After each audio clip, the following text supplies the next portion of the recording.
Bienvenidas, bienvenidos, welcome. Today we are going to talk about those who come from other countries and the importance, the central just imperative that we protect everyone, all our neighbors, all of our friends, family, all the people in our community. We're going to talk about the amazing things people from other countries, the benefits that they provide in North America, as well as ways that we can support the movements right now to return to legality, to return to a land of laws rather than the lawlessness we are seeing. But first, this is Latina Literati. You may already know this, but I just want to share some important facts about those who arrive from other countries to North America.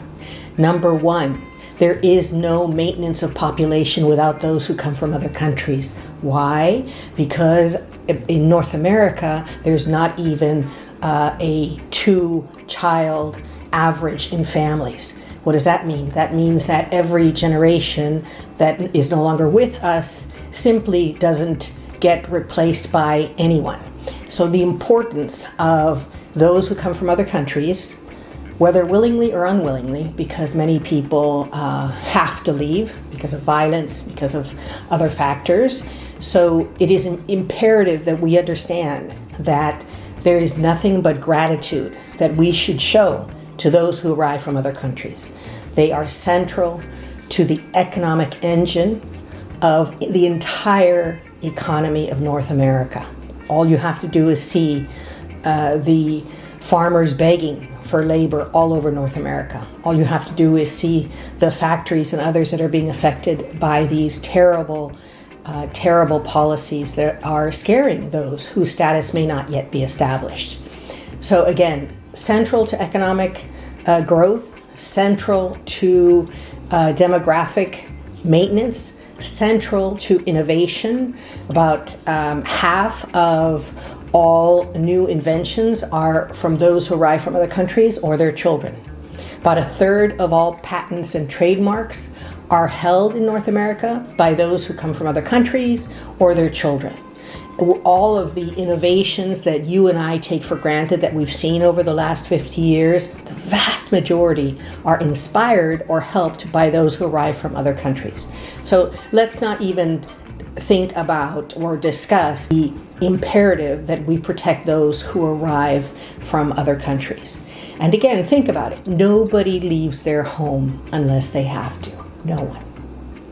So if you have to leave your home and you arrive in the United States, then there are very few pathways to actually get your status established. And that would be a whole other video, but I want to ensure that people understand that there is no pathway and not pathway. There are very few pathways to get your status established. And so what can we do? Obviously, we need to stay informed. Obviously, we need to support those around us with information and resources to help establish and protect them from the current powers that be that are disappearing people in the night in absolute violation of the Constitution and laws at every level. We need to be part of the fight. We need to stand strong. We need to stand united, and we need to join the resistance. In the description box, I will leave links where you can read more in detail about what is going on in terms of resistance, where the courts are helping, where people are simply standing up and saying no more. An example is, of course, the student from Colombia, Mahmoud Khalil, who was disappeared in absolute violation of the Fourth Amendment, absolute violation of the Constitution and of the pertaining laws, was simply disappeared in front of his pregnant wife in the middle of the night, is now being held in a place called Gina, Louisiana. If you are in Gina, Louisiana, or you know where it is, I hope that there are protests in front of that detention center, because it's not just about one person. It is about the mistreatment of those who come to this country, do nothing wrong, and are simply living their lives and contributing to their communities. And we need to stand shoulder to shoulder with them, help them, protect them, and be there to make the change, to say this is unacceptable. We will not be part of a community, be part of a society that treats others this way. So there are demonstrations everywhere. There is a big one coming up on April 5th. recommend, again, I will put links in the description box so that you can take a look where activities are, where they may be. And you may say, I just want to call or write the people that represent me in Washington to say this will not stand, or you may want to do more. You may want to volunteer, and you may want to share resources. Whatever you can do, whatever we can do, it is important to do it now. Now is the time. Now is the time to make that difference and stand together and say, we are not going to accept this situation. It is so important right now to stand together and to protect each other and to just join those who are saying, basta ya, enough is enough. We will not be part of a country, of a system that picks on people, that says you're different, or you're this, or you're that, and we're not going to accept you. We won't be part of that. Because under our umbrella, under our grouping, we want to include everyone. We want everyone, because if I protect you, then I am protected. If I ensure that you can fully enjoy your full bundle of rights, then I am ensuring that I can also enjoy my bundle of rights. It's a win-win situation, and we need to come together to ensure that we can do this together. And now on for my favorite part of the video, the book recommendations.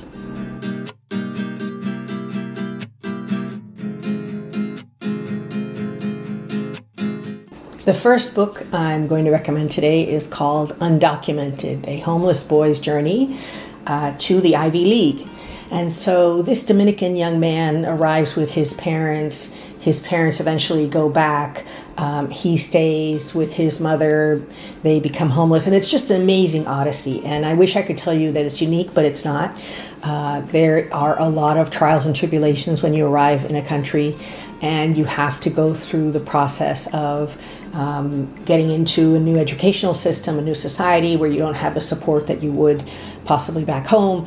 And that concept of going back and forth to the land where you may have come from is central to the immigrant experience. And so this is an amazing journey, an amazing story. And I like to share stories that are inspirational, that stories that we all learn from, stories that show how young people especially just break through the barriers, break through all sorts of troubles to gain their goals and to reach the heights of their potential. Because I feel like those are the stories that we want to encourage for all of our young people around us. Well, for everyone, really.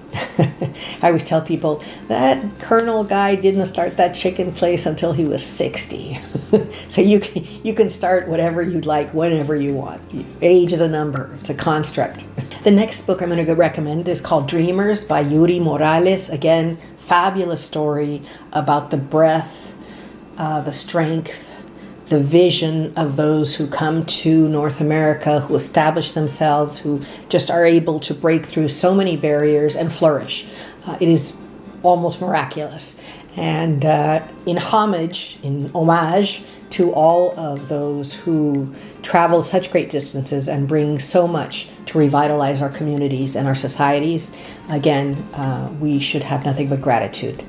So this book is all about that, a wonderful story of a young woman who arrives and faces difficulties, but again, surpasses them. The third book I'm going to recommend is an amazing book. I love this book. Oh my God. I read it several years ago, have reread it.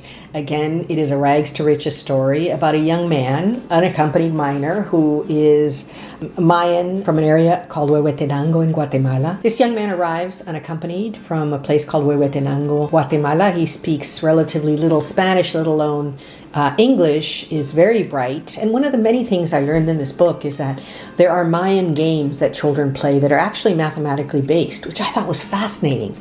And so he goes to school, and his teachers recognize his brilliance, and they say, when are you going to college? When are you going to college? Including when he's working as a gardener and comes into contact with a member of the tech world who inspires him, and he goes off to study tech and will start companies all over the world, help thousands of other young people get into the tech area and coding. And it's just a fabulous story. It's just amazing. And it almost seems larger than life. So I really congratulate all of these amazing storytellers for their stories and invite you to not only celebrate them, but read them and learn from them. There's so many that we can learn from. And as always, check your local library, your local bookstore, because we want to support our local libraries and bookstores when we purchase these books. So if you are not a First Nation, not Native American, and not Indigenous, then you, your parents, your grandparents, somebody relatively recently came from somewhere. And so to honor them, I say, join us, welcome to the resistance, check the description box, because we are stopping these injustices and we're stopping them now. As always, thank you for this joint journey. I would love to hear what you think and how you are helping. What are you doing to stop the injustices around us right now? Because that's what we need to do. This is the moment. This is the historical moment where we say, basta ya, enough is enough. Thank you so much. And as always, con mucho cariño, mucho salud, mucho amor. Gracias.